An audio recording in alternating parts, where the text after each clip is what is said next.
Hello, my dear friends. Welcome to Triumph Academy, an innovative learning platform. आप सभी का इस चैनल में विधि को शुरुआत करेंगे। इनकी विधि के जो पहला टॉपिक है, विधि की अवधारणा, स्वामित्व एवं कब्जा, अधिकार, कर्तव्य एवं दायित्व को शुरू करेंगे। ओके दोस्तों, प्रीवियस वीडियो में हमने विधि के सिलेबस पे चर्चा कर ली थी, तो एक बार संक्षिप्त में आपको एक बार और बता देता हूँ कि विधि के अंदर अपने को क्या क्या पढ़ना है। तो पहला टॉपिक है कंसेप्ट ऑफ लॉ, स्वामित्व एवं कब्जा, व्यक्तित्व, दायित्व, अधिकार एवं कर्तव्य। इनके अंदर इनकी डेफिनेशन पढ़नी है, इनकी विशेषताएं पढ़नी है और इनके कुछ क्रिटिसिज्म पढ़नी है। इनके कुछ विचारक, जैसे पश्चिमी अवधारणा वाले विचारक थे, उन्होंने क्या क्या और इसकी क्या क्या आलोचनाएं हो सकती है। सेकंड टॉपिक है आरटीआई।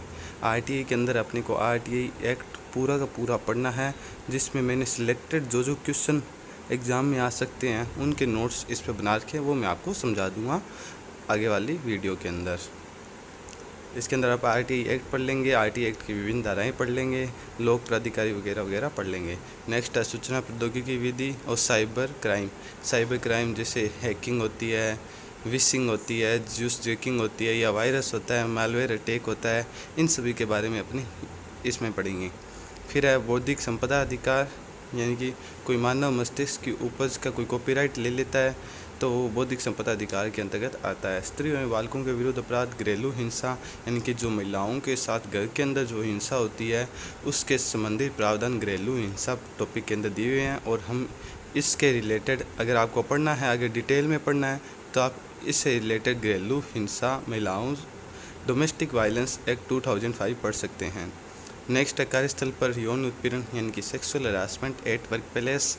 इस हेतु एक अधिनियम आया था जिसे अपने sexual harassment at work place act 2013 के नाम से जानते हैं, जो निर्भया केस के बाद में आया था।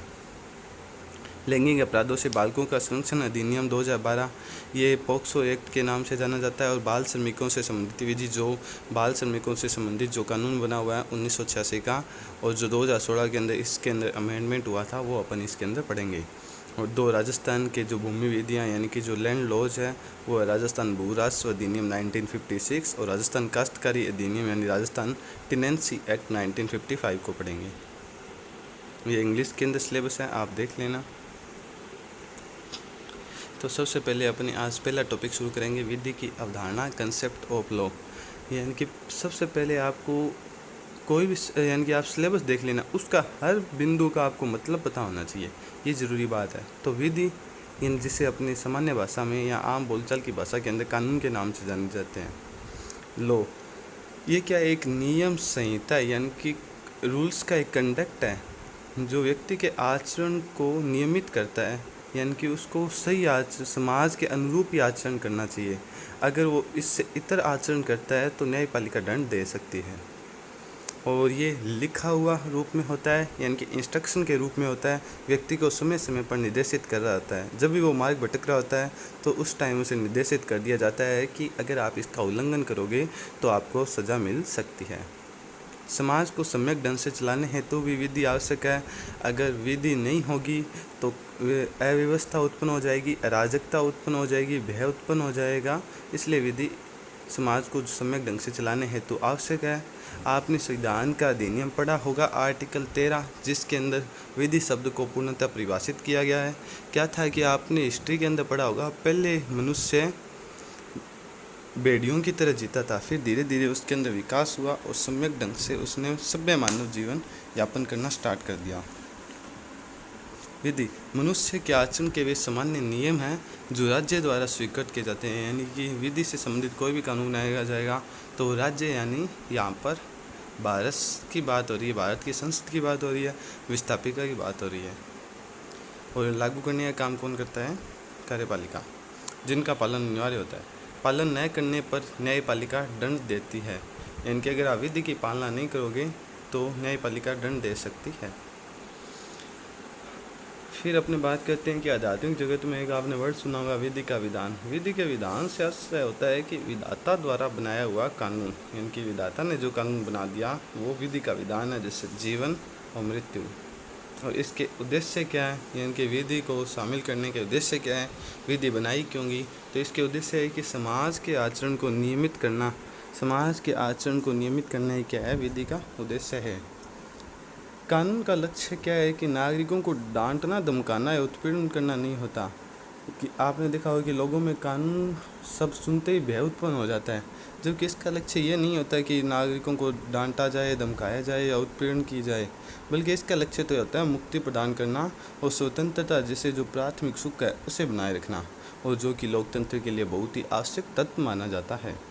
फिर भी कानून में दंडात्मक प्रावधान क्यों किए जाते हैं? यानी कि आपने देखा होगा कि सज़ा का प्रावधान है 3 साल, 5 साल, मृत्युदंड, आजीवन कारावास। तो वो प्रावधान क्यों किए जाते हैं? क्योंकि इसके 2-3 कारण वो अपने देख लेते हैं।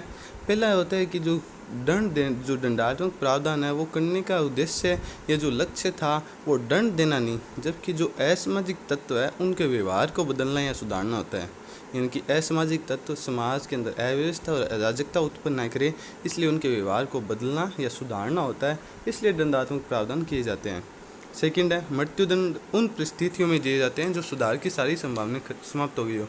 यानी कि एक व्यक्ति को देख लिया, दंड दे के देख लिया, लेकिन फिर भी वो नहीं सुधर रहा, तो जब अंतिम क्षण तक देख लिया जाए कि उसमें सुधार की कोई संभावना नहीं है, तब मृत्युदंड जैसा प्रावधान किया जाता है। और भारत में बहुत ही कम व्यक्तियों को मृत्युदंड मिला है। अतः यह जो दंडात्मक प्रावधान वाली व्यवस्था है वो बहुत ही अपवादजनित व्यवस्था है। कानून के घटक, यानी कि कानून के कौन कौन से घटक है, विधि शब्द के अंदर कौन कौन सी चीज़ें शामिल होती है, वो आप आर्टिकल 13 के अंदर भी देख सकते हैं और अपने यहाँ पर भी देख लेते हैं। कार्यपालिका कोई भी शासनादेश, कोई भी आदेश, कोई भी अध्यादेश जारी करती है, वो कानून के घटक के रूप में होता है। विधायिका के संकल्प, विधायिका कोई भी एक्ट बनाती है, वो भी क्या है कि कानून के अंतर्गत शामिल है।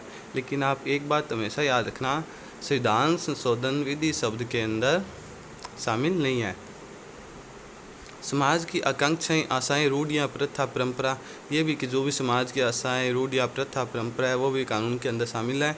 अगर ये प्रथाएं अगर कानून का उल्लंघन करती है तो न्यायपालिका दंड दे सकती है, या कोई ऐसा कानून बनाया हुआ है तो उसको निरस्त कर सकती है। जैसे जो मुस्लिम महिला वाला ट्रिपल तलाक वाला जो केस आया था, वो एक प्रथा थी और उसको सुप्रीम कोर्ट के अंदर चुनौती दी गई और सुप्रीम कोर्ट ने इसे रद्द कर दिया है। धार्मिक संगठन, चर्च, मंदिर, मस्जिद भी क्या है कि कानून के घटक के रूप में शामिल होते हैं। अब कानून की प्रकृति देखते हैं। कानून की प्रकृति क्या होती है? भेदभावहीन होती है, यानी कि इसमें अमीर गरीब के नहीं देखा जाता, सभी को समान न्याय मिलता है। कानून में औपचारिकतावाद भी पाया जाता है और इसमें दृढ़ता भी पाया जाता है। यह ना ही कठोर है, ना ही इनकी कठोर भी है अगर देखा जाए, और लचीला भी है, यानी कि इसके अंदर एक दृढ़ता है। इसमें मानववादी पहलुओं का भी प्रभाव देखने को मिलता है। नैतिकता का प्रभाव अधिक देखने को मिलता है, क्यों ये नैतिक है। ये नहीं देखता कि कोई गरीब है तो उसे सज़ा कम दी जाए, या कोई अमीर है तो उसे सज़ा ज़्यादा दी जाए। विधि के प्रकार, विधि के प्रकार कौन कौन से, यानी कि टाइप ऑफ लॉ अपनों ने अभी देखा।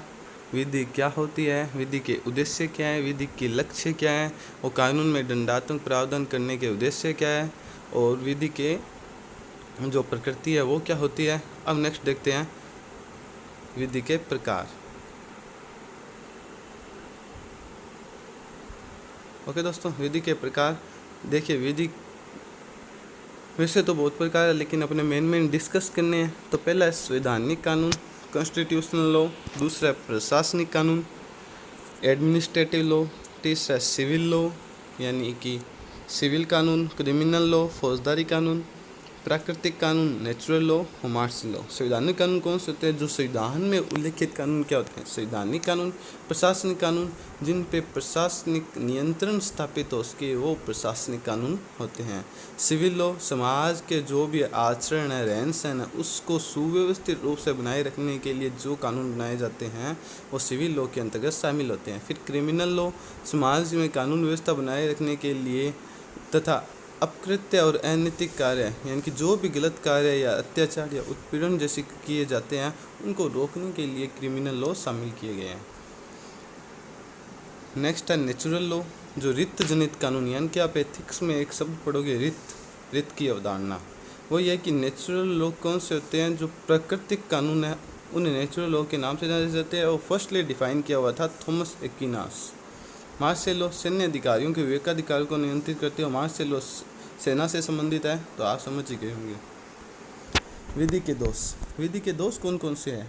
विधि के दोष देखिए, एक तो रूढ़िवादिता पाई जाती है इसके अंदर, एक जटिलता होती है और एक औपचारिकता बहुत पाई जाती है। अब तीनों को डिफाइन करके देखते हैं। रूढ़िवादिता कैसे पाई जाती है? विधि के नियम दृढ़ और निश्चित होने के कारण परिस्थितिजन्य सुधारों के अनुरूप नहीं होते, यानी कि बहुत ही ज़्यादा दृढ़ है और निश्चित है, इसलिए यानी कि कोई व्यक्ति के परिस्थिति को देखते हुए इससे सुधारों के अनुरूप नहीं होते। और अपनों अनेक ऐसे मामले देखे हैं जिनमें विधि मान्य सिद्धांत पूरी तरह लागू भी नहीं होते, क्योंकि उनके अंदर रूढ़िवादिता थी। औपचारिकता कैसे कि जो औपचारिकता को बहुत ज़्यादा महत्व दिया जाता है, तकनीकी को महत्व नहीं दिया जाता, इसलिए वास्तविक परिवर्तन में कठिनाइयाँ होती है। यानी कि औपचारिकता और तकनीक को अनावश्यक महत्व दिया जाता है, जिससे जो वास्तविक जो यानी कि ग्राउंड लेवल पे जो लागू करना था, जो इसका मोटिव था, उस मोटिव के अनुसार ये लागू नहीं हो पाता। नेक्स्ट है जटिलता। अनेक विधियाँ जटिल एवं दुर्बोध होती है, यानी कि इतनी सूक्ष्म और विस्तृत और कठिन होती है कि जो सामान्य व्यक्ति के समझ में भी नहीं आ सकती। ओके दोस्तों, तो आज अपनों ने इतना पढ़ा विधि के बारे में। कल से जो विधि का फर्स्ट टॉपिक है स्वामित्व, वो शुरू करेंगे। Thank you. अगर आपको इसके अंदर कोई भी सुधार की संभावना लगे तो आप हमें ज़रूर बताएं, हम आगामी क्लास के अंदर इसके अंदर सुधार करेंगे। Please like, share and subscribe our channel. Thank you. Have a nice day.